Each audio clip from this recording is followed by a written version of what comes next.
No es nada sencillo el camino que tiene por delante el gobierno con el presupuesto general de la nación para el próximo año, calculado en 556,9 billones de pesos, es decir, 5,9% más alto que el del 2025, y busca invertir 88 billones de pesos principalmente en la educación y la salud, pero le toca recortar en el agro, el deporte, la ciencia y la tecnología, así como en el sector de inteligencia. En cierta forma se repite la historia del 2025, ya se adelanta que el presidente podría aprobarlo por decreto, pero para eso necesita asegurar una nueva reforma tributaria o ley de financiamiento que ya el año pasado había recibido un no en el Congreso. Ahora bien, hay nuevas condiciones en el juego. ¿Qué tiene que ver la línea de crédito flexible con el Fondo Monetario Internacional? ¿Qué va a pasar con el recaudo de renta adelantado este año? Hoy es jueves 31 de julio. Mi nombre es Carlos Solano y este es el café de hoy del Tiempo. El Tiempo es un medio aliado de The Trust Project.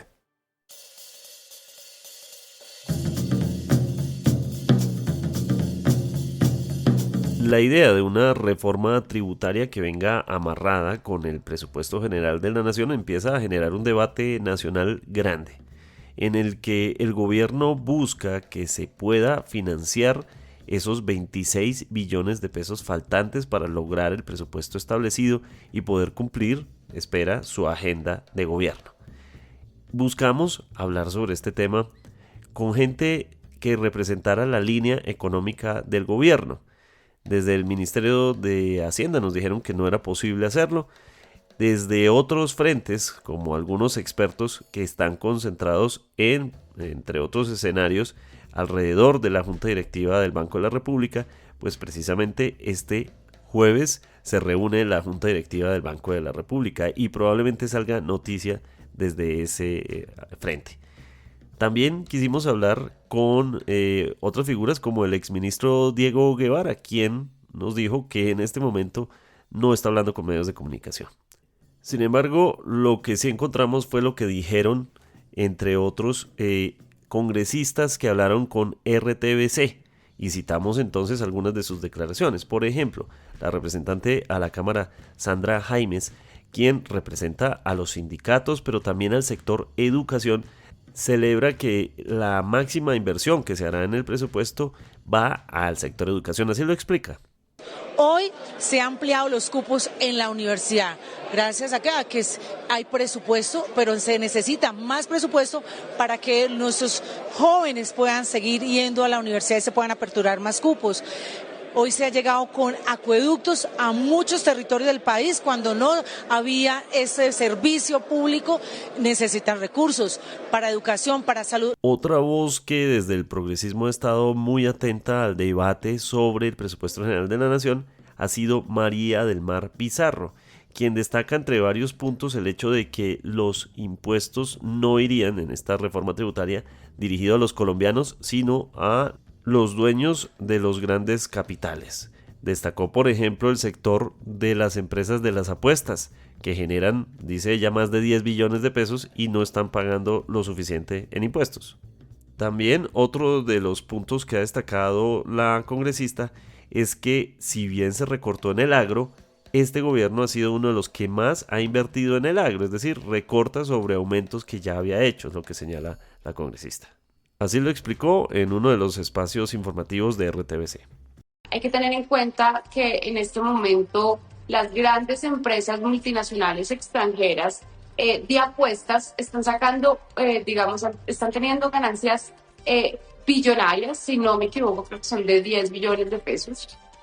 Y esto hace que tengan la capacidad de pagar mayores impuestos, pero en realidad no lo quieren hacer. Nos van a decir seguramente, como nos llevan diciendo cada vez que se aprueba una reforma tributaria, que se le va a tocar el bolsillo a los colombianos, pero no, acá no se le va a tocar el bolsillo a los colombianos. Lo que se le busca es que los grandes capitales paguen. Hay que tener en cuenta que mientras una pequeña, mediana empresa, paga impuestos, es juiciosa, muchísimas grandes empresas tienen bufetes de abogados que se dedican también a hacerlos pagar lo mínimo posible. En los gobiernos cercanos nunca se había visto un presupuesto de agricultura tan alto. Claro, cuando lo miramos, digamos, en retrospectiva con el año pasado, pues sí vemos que hubo una disminución pequeña, pero es porque se le han dado presupuestos amplísimos a agricultura y todavía, digamos, con esta pequeña reducción, el gobierno piensa que puede seguir con esta senda tan importante de crecimiento que lleva el agro colombiano.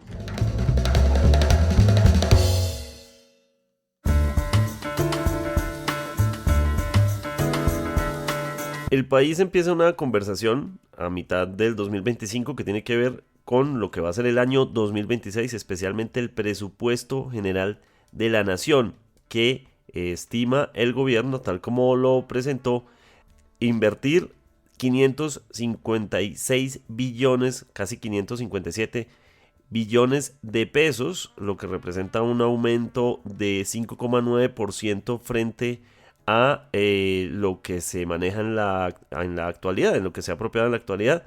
Hay 10 sectores que se ven afectados por reducciones, pero hay otros, como la educación, que tienen una muy amplia inversión. Se espera, dice Gustavo Bolívar, que serían 88 billones de pesos los que se invertirían en reformas sociales, y siendo la educación la más destacada de esas inversiones.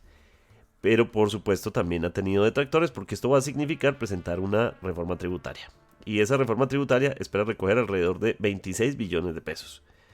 ¿Qué significa esta reforma tributaria? ¿Qué significa este escenario del presupuesto nacional? Que ya algunas voces del progresismo han señalado que esto pasaría por decreto en el momento que sea, pero una reforma tributaria sí llevaría a una discusión mucho más amplia.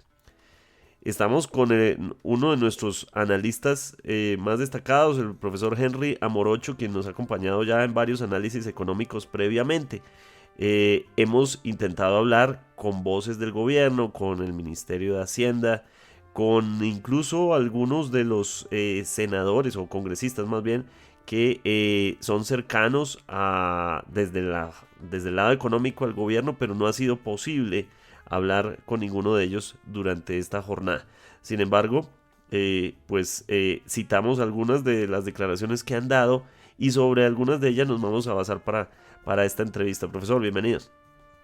Carlos, estoy con toda la entera disposición de atender sus inquietudes y de la distinguida audiencia, y con todo el gusto empezamos en el momento que usted lo considere.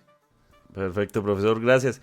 Bueno, lo primero es entender que es un presupuesto que representa 45 billones más que los que se manejaron para el 2025, entendiendo que para este año precisamente estamos en cierta forma repitiendo la historia, porque el presupuesto para este año fue de 511 billones de pesos, que en su momento fue así porque se rechazó una ley estatutaria que buscaba hacer una nueva reforma tributaria. Y estamos repitiendo el mismo escenario, ¿no, profesor? Sí, vamos a iniciar por el antecedente que bien recuerdas, que es el presupuesto de 2025, que entre otras cosas, Carlos, es la única vez en la historia que sucede algo como lo que sucedió el año pasado. Y quiero advertir, como experto en estos temas por casi ya cerca de 4 décadas, que no debería volver a ocurrir, porque la doctrina básicamente habla, sobre todo por Lavant, que la ley de presupuesto es la ley más importante de toda democracia, Carlos. Y por ese solo hecho no debería admitirse la posibilidad que una sola de las ramas del poder público tome la determinación del presupuesto, porque para ello hay asignaciones constitucionales y funciones respectivas en la Constitución para cada una de las ramas, que deben cumplir cada una su papel.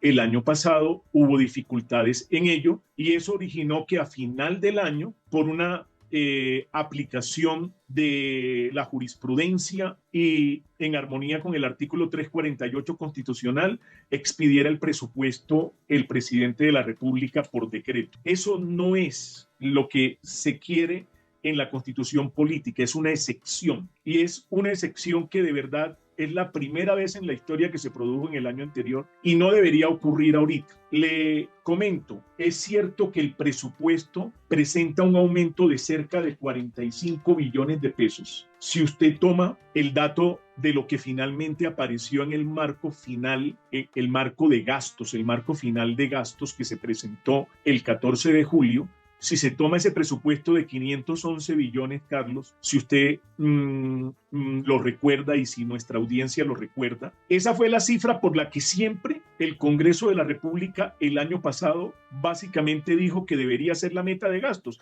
Y si usted mira el marco fiscal de gastos de este año, lo que aparece es que el presupuesto de 2025 es de 511 billones en materia de gastos porque se decretó por 523, pero como no existían las rentas y nunca se presentó un proyecto de ley de reforma tributaria que quedaron a presentar, entonces el presupuesto finalmente se quedó por los 511 billones que tanto discutieron el año pasado. Ahí está. Entonces, si tomamos esos 511 billones de pesos y miramos el presupuesto del año 2026 radicado por el ministro de Hacienda, que fue a radicarlo personalmente a la Cámara, el presupuesto subió a 557 billones y eso da los 45 billones que usted habla. En ese sentido, las cifras que presenta Carlos son las efectivas. Efectivamente, el gasto subió en un 5.9%. Pero como a estas cifras hay que colocarles el efecto de la erosión de los precios, efectivamente lo que el presupuesto creció fue casi 3 veces lo que creció el crecimiento de la economía y lo que puede crecer el crecimiento de la economía este año. Es decir, es un importante crecimiento, Carlos. Así las cosas y sobre esa claridad, indiscutiblemente anuncia el ministro de Hacienda en el mismo momento en el que radica el presupuesto del año 2026, que el presupuesto está desfinanciado, óigase bien, en 26 billones de pesos. Es decir, que de esos 557 billones de pesos, solamente efectivamente hay 531 billones de pesos de rentas vigentes. Esto muestra una distancia entre lo que decía el ministro en el marco fiscal de mediano plazo, cuando hablaba que solamente era una reforma tributaria por 19 billones de pesos, y efectivamente ahora queda en 26 billones de pesos. Así las cosas, indiscutiblemente, eso muestra la necesidad de financiamiento, muestra que el gasto sí creció. Y cuando usted mira en dónde creció el gasto, ¿sí? Se ve que el gasto creció una parte en funcionamiento, según lo dice el mismo Ministerio de Hacienda, en gastos de salud por 7.2 billones de pesos, 5.7 billones de pesos para subsidios de energía y gas y 5.9 billones de pesos, que es un dato muy interesante y que vale la pena resaltarlo, que es para incrementar los gastos de inversión. Creo que ese es un llamado interesante de este aumento. Así las cosas, lo que decía Carlos en la pregunta que me planteaba es absolutamente cierto. No podríamos tener un escenario más parecido al del año pasado que este, porque el año pasado el escenario marcaba un desfinanciamiento también anunciado por el entonces ministro Ricardo Bonilla por 12 billones de pesos y en el cual se comprometió a tener el proyecto,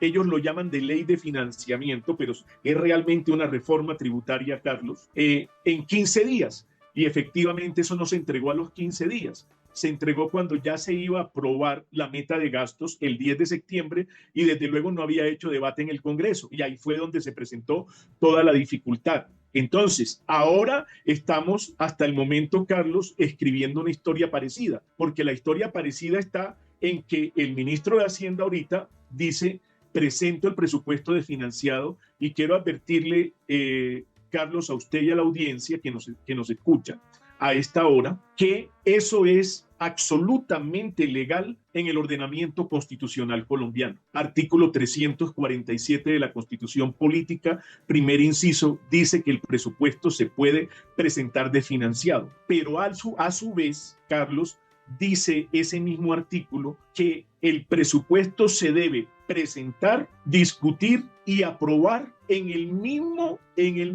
tiempo en el que se estudia el proyecto de presupuesto, ¿sí?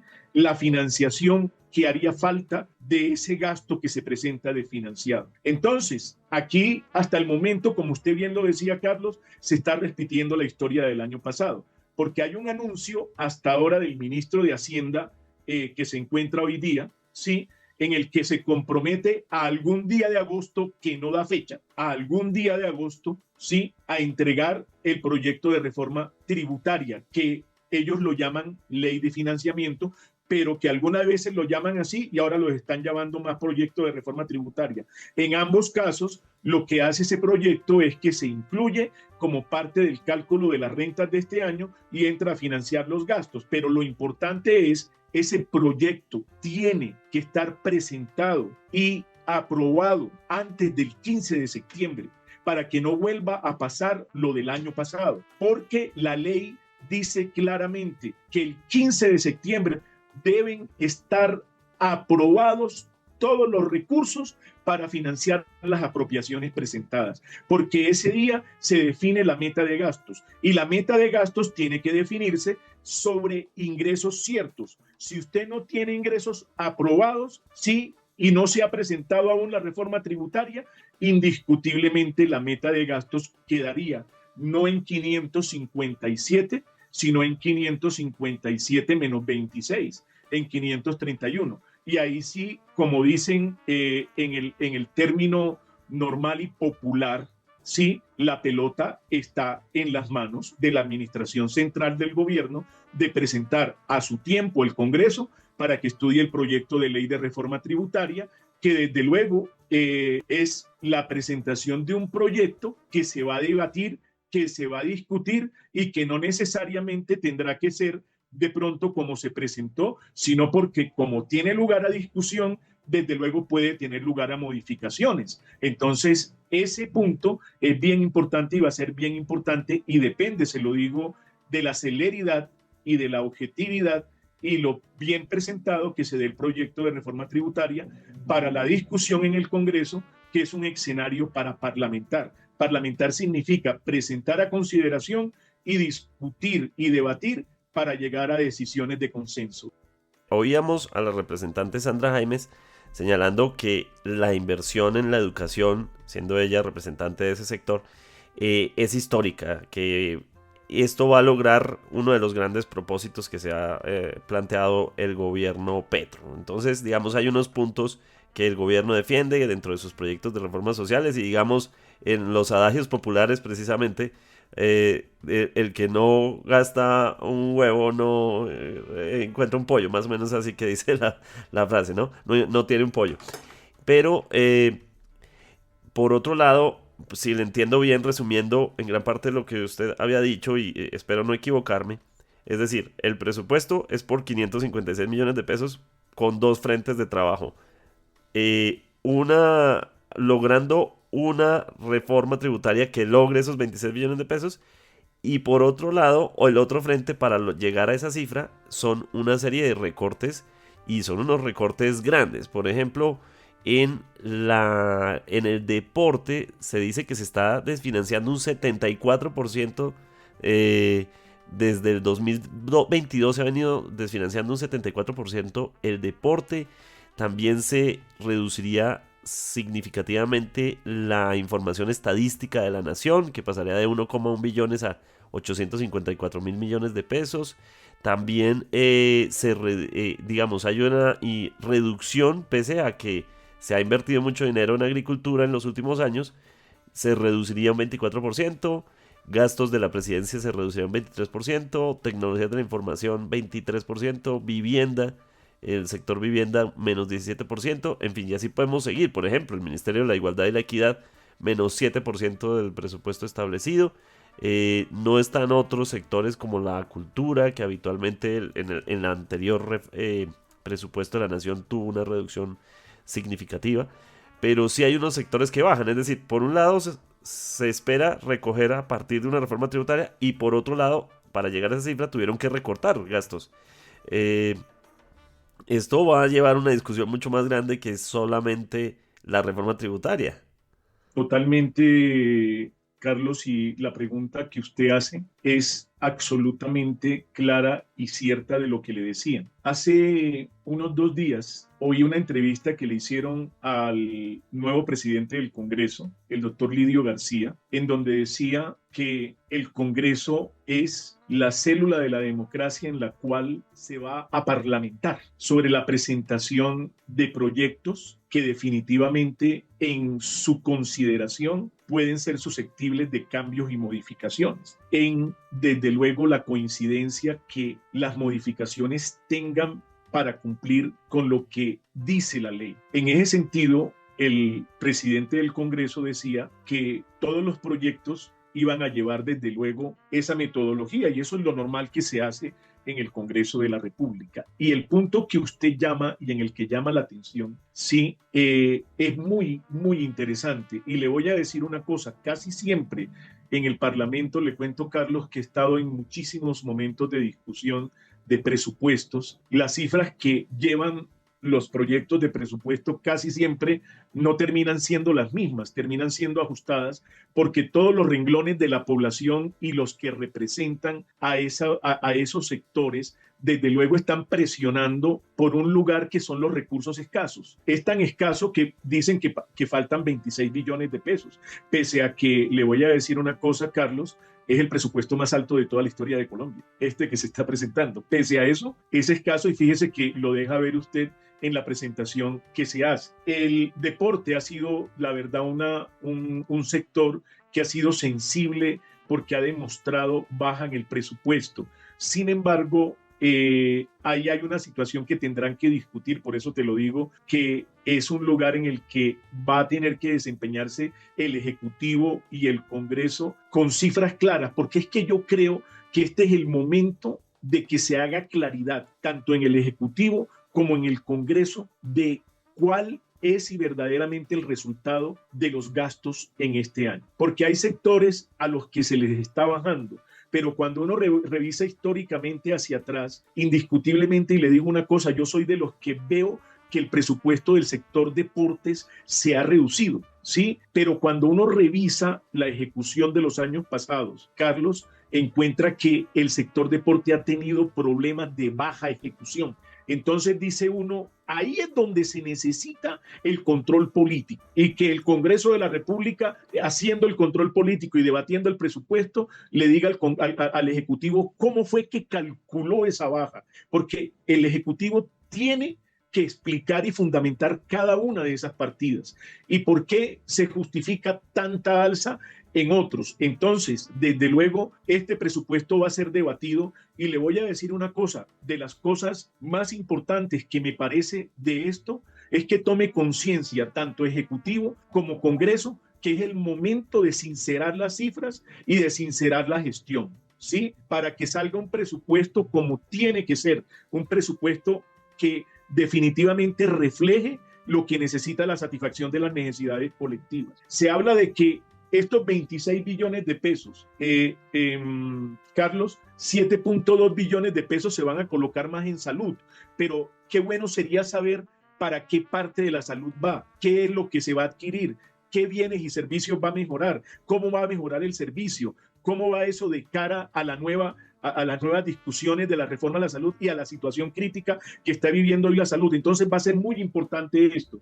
Y el otro punto interesante que veo aquí, que 5.7 billones van a ser para subsidios de energía y gas. Ese es un punto que vale la pena resaltar. Pero si realmente esos 5.7 billones se van a traducir, Carlos, en baja de las tarifas de energía, porque donde bajen las tarifas de energía, eso se va a convertir básicamente en un fenómeno que va a ayudar mucho por la vía de la reducción de los costos de producción al crecimiento de la industria y al crecimiento de otros sectores. Pero lo que sí me llama fuertemente la atención, y definitivamente va a tener que haber un debate ahí, es que este gobierno, que ha tomado como sector puntal al sector agrícola, le esté bajando el presupuesto en su último año de gestión. Ese punto creo que va a tener un fuerte debate, porque si algo viene sosteniendo el aumento del crecimiento de la economía, entre otras cosas, ha sido en los últimos años el sector agropecuario. La industria manufacturera comenzó a crecer tímidamente ahorita, pero está creciendo, y el sector comercio apenas se comienza a recuperar, y pese a todo, pese a todos los descensos que ha tenido y las dificultades que ha tenido, el sector de hidrocarburos ha sacado utilidades. Entonces, me parece lo más sensible ahí la baja del presupuesto a la agricultura. Y en ese sentido, puede el gobierno presentar, pero yo le quiero recordar una cosa: el Congreso de la República, en su facultad de control político y en su función de parlamentar, debe decir cuáles son los fundamentos para que esas bajas se produzcan, y desde luego, dependiendo de cómo se den los fundamentos y las discusiones, creo que muchas de esas cifras se podrían modificar, Carlos. Apenas empieza el debate, y desde luego le voy a decir una cosa: lo que más está sensibilizando el alza son los gastos de funcionamiento, Carlos. Esos gastos están creciendo en el 24% nominal y en el 11% real.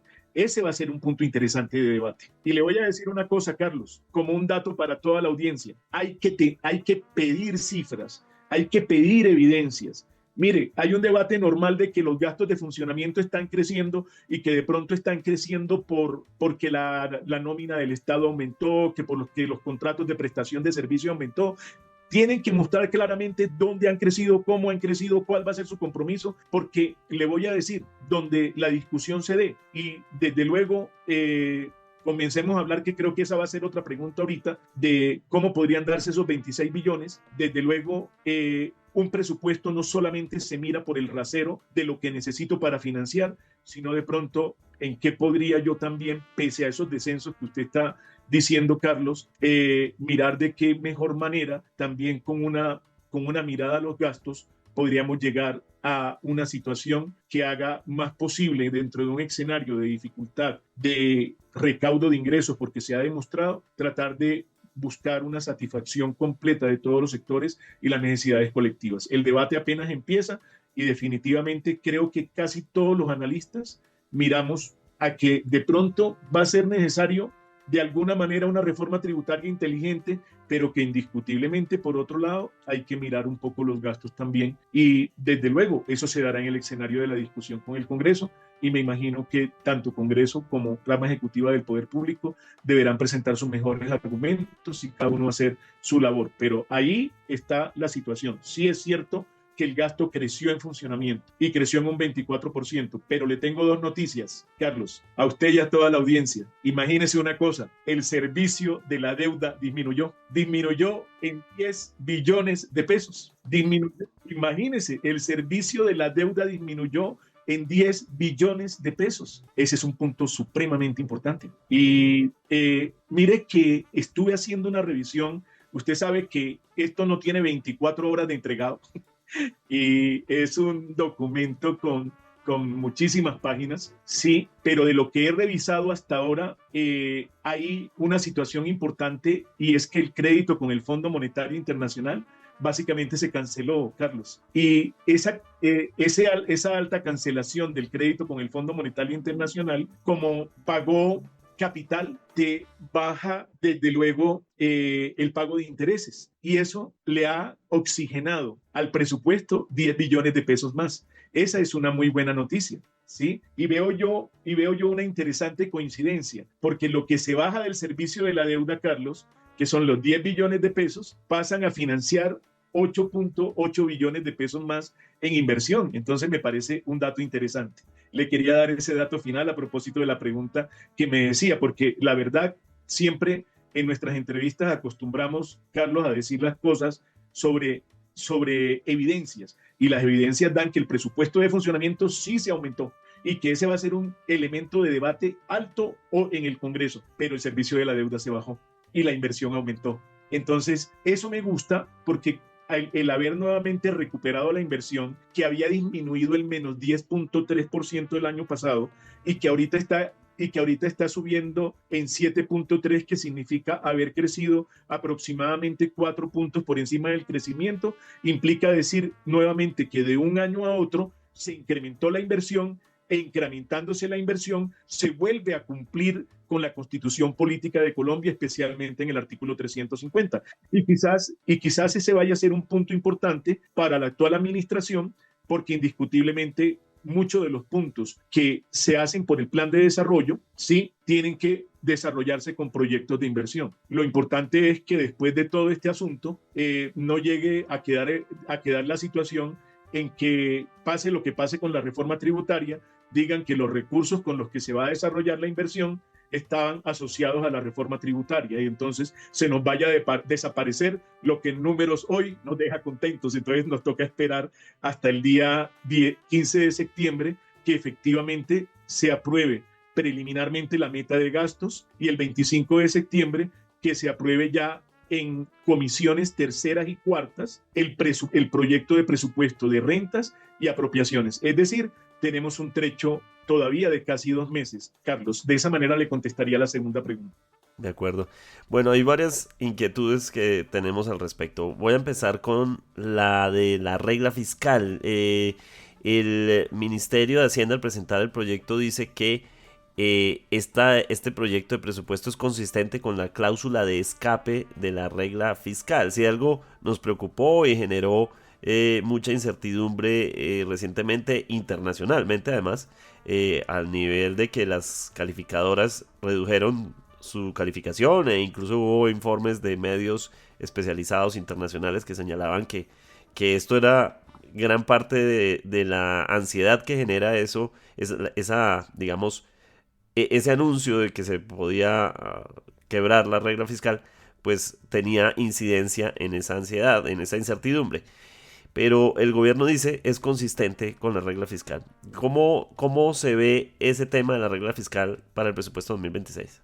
Muy buena pregunta, Carlos. Y lo primero que le quería decir de este análisis preliminar que me ha permitido hacer la lectura inicial del proyecto de presupuesto que fue radicado ayer a las 6:30 de la tarde, casi al filo de cumplirse los términos, Carlos, que vencían precisamente a las 12 de la noche de ayer.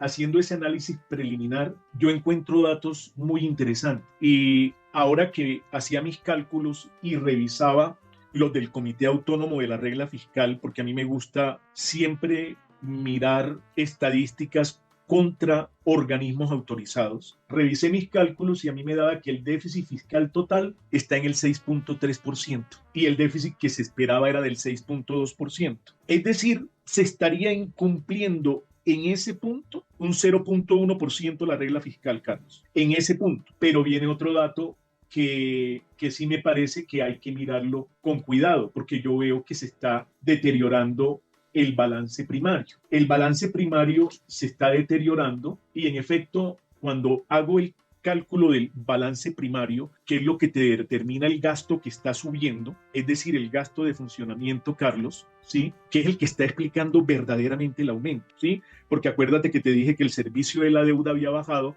y la inversión había subido y quizás la financiación salga del saldo que deja la deuda o se esté pensando hacerlo contra la reforma tributaria. Amén de eso, lo que me da a mí el cálculo del déficit primario es que pasa, señores, del 1.4 al 2% en 2026. Eso me implica que básicamente vale ese detalle una cifra por encima de los 13 billones de pesos. Y cuando se le suman algunas otras cosas, el gasto primario sube 18.2 billones de pesos. Entonces, cuando uno mira el asunto, sí creo yo que no se está cumpliendo la regla fiscal, ¿sí? Porque los datos me están dando un mínimo incumplimiento en el déficit fiscal total, pero el déficit primario, que es precisamente el gasto que está elevado, sí me está dando un incremento del gasto primario de aproximadamente 18 billones de pesos. Entonces yo creo que ahí sí se quebró un poco la regla fiscal y tendrán que mirar el Congreso y el Ejecutivo la situación. Ahora bien, Carlos, si se quebró la regla fiscal, de todas maneras el gobierno había sido consistente en decir, como usted me plantea la pregunta, que este año iba a acogerse a la cláusula de escape, ¿sí? Entonces yo sí creo que si se acoge a esa posibilidad de haber dicho que no cumplía la regla fiscal este año y que básicamente se basaba en la ley 1473 de 2011, con algunos argumentos que muchos analistas han pensado que no eran los que decía la ley. Amén de eso, hasta ahora el gobierno ha dicho que va a utilizar la cláusula de escape de la regla fiscal, que quiere decir que posiblemente para el cálculo del presupuesto del año 2026, no se acogía a la regla fiscal y en efecto yo veo básicamente dentro del crecimiento del gasto primario el mayor problema.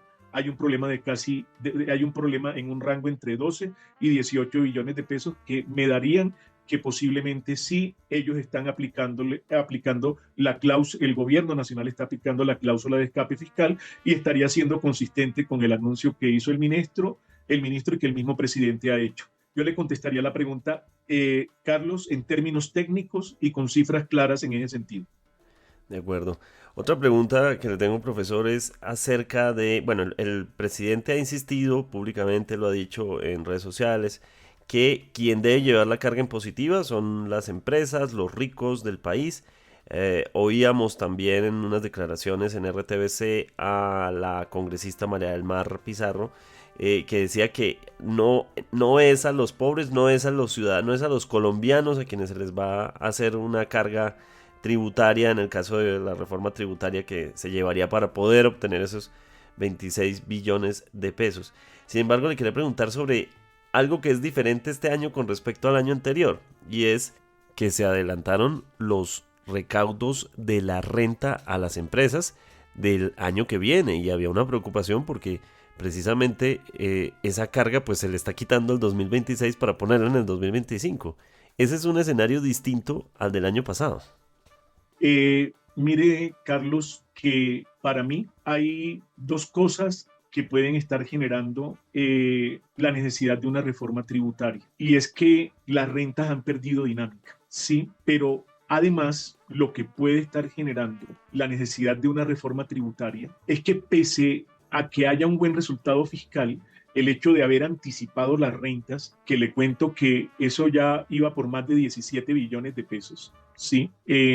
Están generando un hueco en las rentas de 2026. Entonces, básicamente, en economía no hay almuerzo gratis. Si usted cobra la renta de 2026 para gastarla en 2025, cuando vaya a cobrar la de 2026 no va a tener con qué sustentarla. Entonces, desde luego, previendo ese efecto, ¿sí? Pero habiendo desde luego anticipado la renta y con eso apalancado el gasto, lo que básicamente, en mi sentir, lo que se está haciendo con la reforma tributaria es tratando, además de justificar un mayor gasto como el que ya hemos dicho, también justificar el hecho de que el anticipo de rentas va a dejar un poco un resultado de la caja y del recaudo un poco más bajo el año siguiente.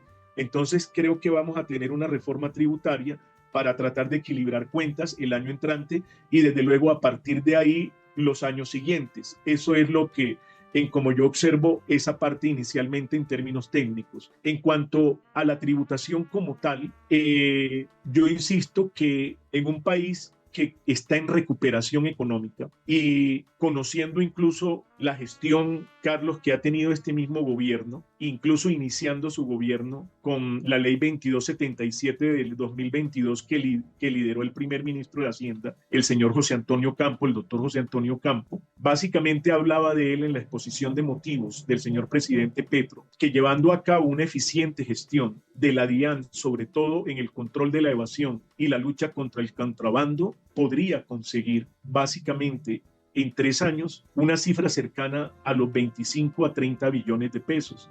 Eso la verdad no ha sido el guarismo que se ha visto y yo la verdad si hubiese necesidad de pensar en una reforma tributaria inteligente, que entre otras cosas, Carlos, todavía no hay documento ninguno, ahí es pura especulación, ¿sí? Unos hablan de que los impuestos a los más ricos y la verdad no se sabe cuáles son los más ricos, eso toca definirlo, ¿sí? Bueno, ¿y cuáles son los más ricos? ¿Cuáles son los súper ricos? Eso toca definirlo, toca colocarle números, toca colocarle estratos, toca colocarle sectores, toca colocarle cosas, eso no ha salido. ¿Qué otros hablan que el impuesto al carbono? ¿Qué otros hablan que las bebidas azucaradas otra vez? En fin, es un mar de anuncios que no son reales, pero si uno pensara en que se puede hablar de una reforma tributaria y que ya ha habido experiencias en este mismo gobierno, la verdad que uno como técnico invitaría a que se recordara la ley 2277 de 2022 y antes que pensar en aumento de tarifas se pensara en aumentos de bases gravables. Y el aumento de base gravable indiscutiblemente incluye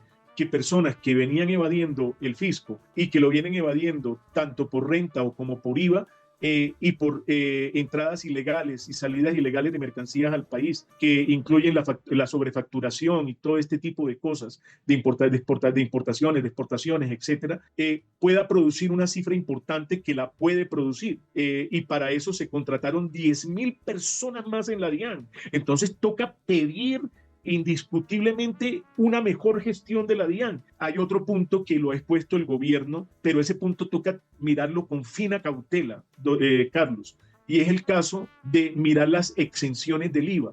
Allá hay 85 billones de pesos en exenciones que se pueden mirar muy bien, que no vayan a afectar tanto la producción y que definitivamente vayan generando equidad en la tributación. Todo ese mismo estudio lo hizo la ley 2277 del 22. Yo creo que si el señor ministro mirara lo que ya tiene el gobierno, creo que tendría una muy buena, pero una muy buena posibilidad de hacer una reforma tributaria inteligente, donde no aumente tarifas, pero sí aumente base y desde luego, sin perjudicar el crecimiento, logre financiar la gran dificultad fiscal que tiene hoy el Estado. Y desde luego que eso se debata en el Congreso. Reforma tributaria que, digamos, el gobierno ha insistido y las voces del progresismo han señalado que a este es el único gobierno al que no le han permitido hacer tantas reformas tributarias como otros gobiernos. Ellos señalan que esto no había sido un inconveniente antes y que ha venido convirtiéndose en un inconveniente para este gobierno por un carácter meramente político. Ese es el argumento que utiliza el gobierno para señalar esto. Pero bueno, quiero cambiarle un poco el tema ya para cerrar nuestra entrevista, profesor Amorocho. Es que este jueves hay junta del Banco de la República. De hecho, algunos de los expertos que queríamos consultar para nuestro episodio nos dijeron no podemos hablar porque este jueves tenemos junta del Banco de la República y nadie habla en este momento de los que son miembros de la junta del Banco de la República. En su edición de este 31 de julio, el diario La República, precisamente, señala que la tasa de interés del emisor podría volver a niveles de hace 3 años. Esa es la hipótesis que maneja el diario La República. ¿Usted qué espera que pase? Sabiendo que esto es especulación porque precisamente se van a reunir a discutir. Pero ¿usted qué cree que va a pasar en esa Junta del Banco de la República?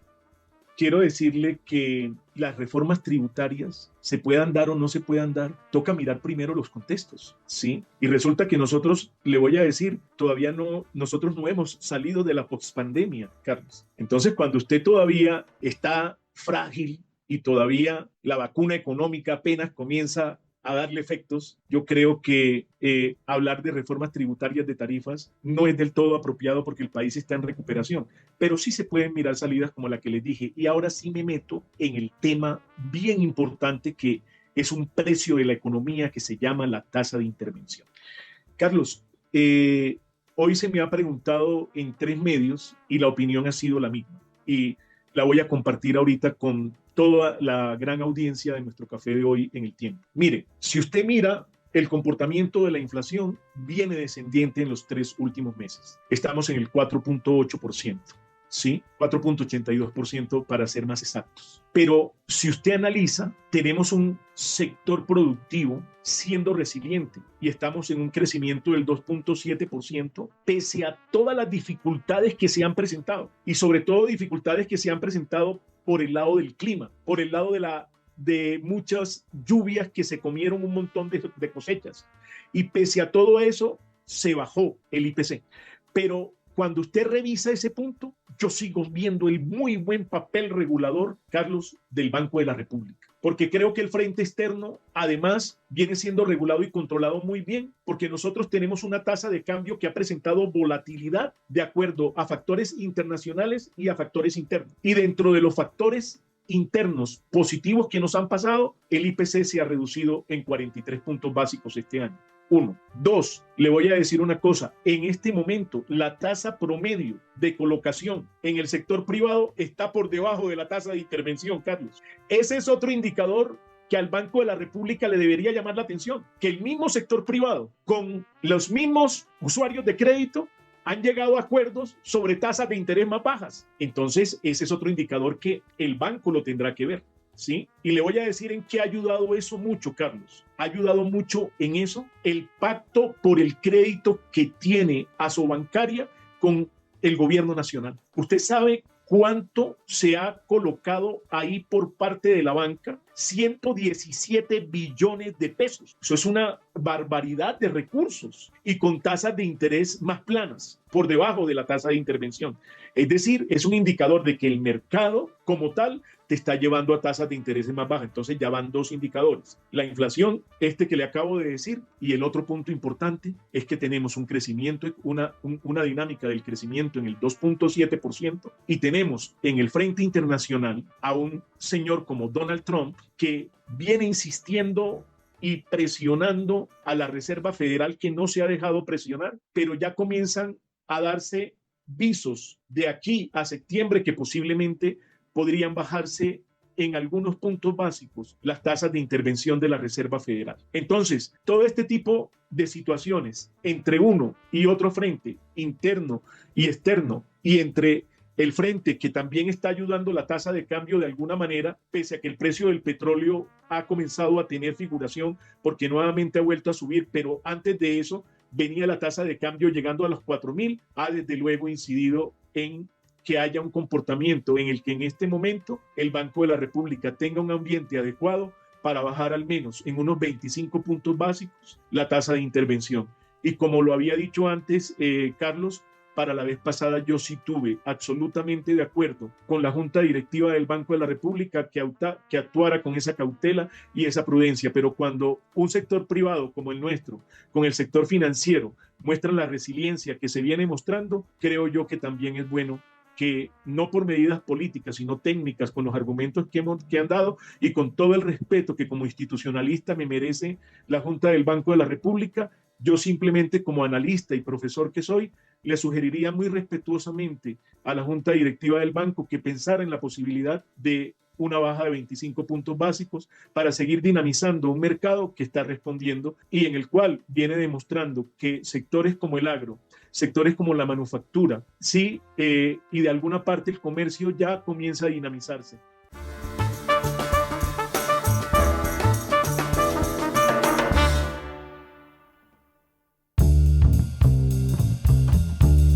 Gracias por acompañarnos en el café de hoy. Suscríbase en todas las plataformas de podcast y en el canal de YouTube de El Tiempo. Nos encuentran también en Instagram y en X como @podcasteltiempo.